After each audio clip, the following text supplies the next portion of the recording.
Hola, ¿qué tal? Mi nombre es Gabriela Hernández, trabajo en la biblioteca Dr. Mario de la Cueva, que se encuentra en el interior del Deportivo Moctezuma en la alcaldía Venustiano Carranza. El día de hoy les traigo otro cuento que se llama Gaby y Chicles de Canela, de Nuria Gómez Benet, de la colección de cuentos de Quipatla.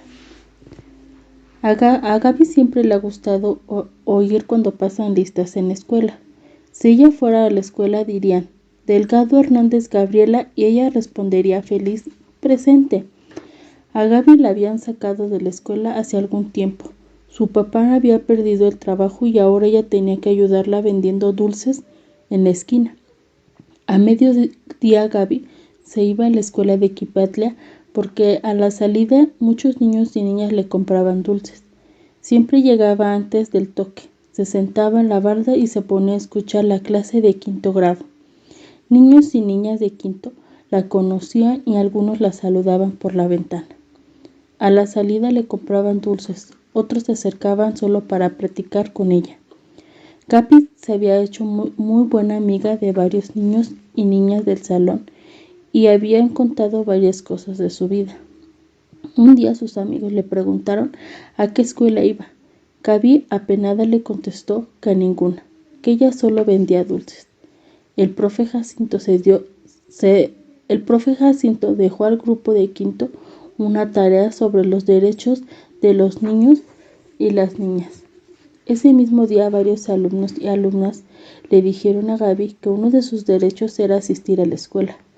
Gaby nunca había escuchado algo semejante y se quedó intrigada y sorprendida. Al día siguiente, Gaby quiso saber más del tema y decidió ir no a trabajar e ir a la escuela para escuchar más sobre el tema de los derechos de los niños y de las niñas. Gaby llegó a la barda y sorprendida escuchó que casi todos sus amigos estaban hablando de ella. Nadia mencionó que Gaby no iba a la escuela porque su papá lo obligaba a vender dulces y que por lo tanto no respetaba sus derechos a la educación. El profe añadió que es una obligación de los padres inscribir a sus hijos e hijas a la escuela. Luego Matías expuso una caricatura que representaba al papá de Gaby y mencionó que él le pegaba si no vendía muchos dulces y que por lo tanto no estaba respetando el derecho de los niños y las niñas a que un adulto los proteja y no los maltrate. El profe Jacinto fue a la casa de Gaby para convencer al papá de inscribirla a la escuela. Le dijo que Gaby necesitaba la escuela para prepararse y ser feliz, y que además era su derecho. Esto no le gustó nada al papá de Gaby, se enojó muchísimo y hasta quiso golpear al profe Jacinto. Cuando se fue el profesor y se quedó solo con Gaby, estaba tan enojado que empezó a pegarle y hasta sangre le sacó. Al día siguiente, Gaby fue a vender sus dulces a la escuela. El profe Jacinto salió a buscarla y se dio cuenta de la cortada que tenía en la cara. La llevó a la clínica donde la doctora que la curó le explicó a Gaby que podía ir a la presidencia municipal y levantar un acta, es decir, acusar a su papá de maltrato para que luego las autoridades citaran a su papá y lo regañaran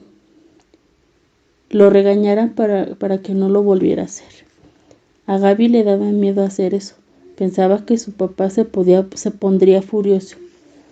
La doctora le explicó que probablemente su papá nadie le había enseñado a respetar a las personas. En este caso, ella tendría que enseñarle. Después de mucho pensar, Gaby se armó de valor y, acompañada por la doctora y el profe Jacinto, fue a levantar la acta. A los pocos días llegó una carta para citar a su papá de Gaby en la presidencia municipal. A Gaby le temblaban las piernas de miedo. Su papá le preguntó que si esa carta tenía que ver con lo que andaba contando. Gaby, temerosa, respondió que no. Ese día Gaby fue como de costumbre a vender sus dulces a la escuela. Estaban tan asustados que sus amigos se dieron cuenta. Les contó lo ocurrido y a ellos se les ocurrió un plan de acompañarla a su casa y quedarse con ella, hasta que su papá llegara. Cuando el papá de Gaby llegó, estaba furioso y se puso más enojado a ver a Gaby que no estaba sola. Empezó a dar de puñetazos al aire, pero los niños jalaron a Gaby del brazo y se fueron todos corriendo. Esa noche y la siguiente, Gaby se quedaron a dormir en casa de Cristina. Al día siguiente el papá de Gaby la fue a buscar a la escuela. El profe Jacinto salió a hablar con él y le dijo que los niños habían filmado todo lo que había pasado al día antes con un teléfono. Eso sería la prueba suficiente para que las autoridades no permitieran volver a ver a Gaby. Al día siguiente el papá de Gaby llegó a la escuela y pidió ver a su hija. Llevaba en la mano los papeles para inscribir a Gaby a la escuela. Ella notó que su papá había llorado y fue a abrazarlo. Espero que les haya gustado. Muchas gracias por su atención.